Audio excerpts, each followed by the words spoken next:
Gusto mo bang kumita o magkaroon ng additional income bukod sa pagbablog mo at pagre-reels? So kumikita ka na sa Facebook, ay maaari ka pang kumita sa apps na ituturo ko. So for today's video nga guys, ay meron tayong apps na ituturo kung paano nga ba pagkakitaan itong apps na ito. So ito po ay free at wala pong babayaran kahit pisong kusing.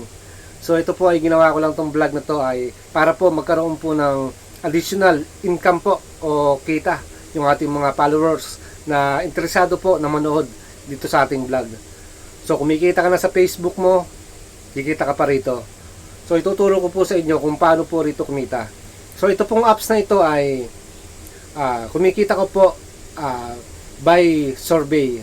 Tama po, may mga survey po na binibigay yung apps na tax po, yung sasagutan mo lang po siya ng 3 to 4 minutes. And then ayun po, kikita ka na po. Depende po sa mga task na binibigay niya. Meron po rito na 19 cents, 50 cents, at $1, $2. So dito po yan sa Singapore .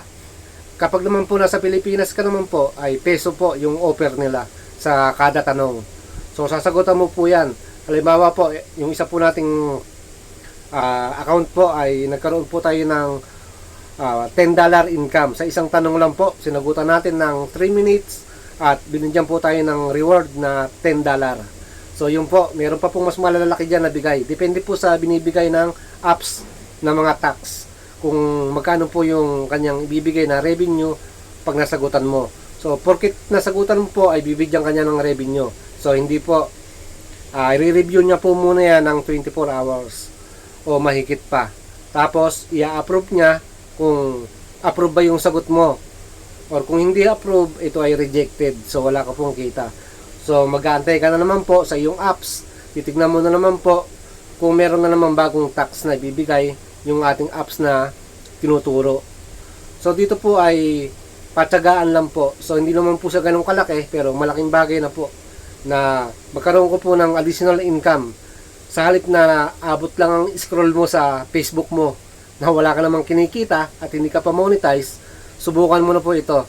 Maaari kang kumita sa pagsagot sa mga survey na ibibigay ng apps na ito, at maaari ka rin kumita sa pamamagitan ng pag-repair sa iyong mga friends sa link ng apps na ito. So ipasa mo lang yung link sa iyong mga friends, at pag nag-sign up sila at pag nakita mo na nag-pop up sa iyong cellphone yung link na invite friends, so pindutin mo lang yon, and then ilagay mo lang yung email address na ginamit niya dun sa pinag-sign upan niya na apps na ipinasa mo sa kanya yung link. So dapat same kayo dapat yung sign up niya na email ay ilagay mo rin sa apps mo do sa referral. So minsan po hindi po nagpapakita yung invite friends dito. So, katulad po niyan, yan po, check back soon. So wala pong available na tax tayo ngayon. So dito naman po yung ating wallet ay meron na po tayong $2.76. So medyo maliit pa po kasi na-withdraw na natin yung iba nung nakaraan. So meron po tayong kinita rito na isang tanong is $10. So di ba napakaganda? 400 pesos po yan sa Pilipinas isang tanong. So meron naman pong 19 cents, $1, $2, $4.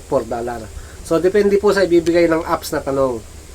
At ito po ay hindi naman kalakihan, pero pwede na rin pong pagtyagaan kaysa naman scroll ka lang ng scroll at marites ng marites. Wala ka namang kita. Dito po ay maaari ka nang kumita sa pamamagitan ng pagsagot sa survey at pag-invite sa friends. So ituturo ko po kung paano po yung pag-invite sa friends dito. Makikita nyo po yung rito, yung sa apps nyo may makikita kayong refer to friend o invite to friend. Pag nakita nyo po yun, doon nyo po ilalagay yung email ng iyong friend na in-invite.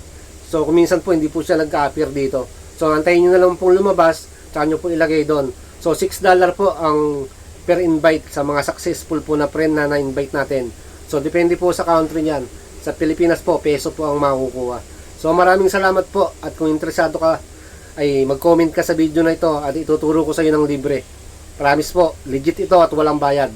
Para lang po sa may gusto at gusto ng additional income. So maraming salamat po. Huwag niyo pong kalimutang i-follow at i-share yung ating Facebook page.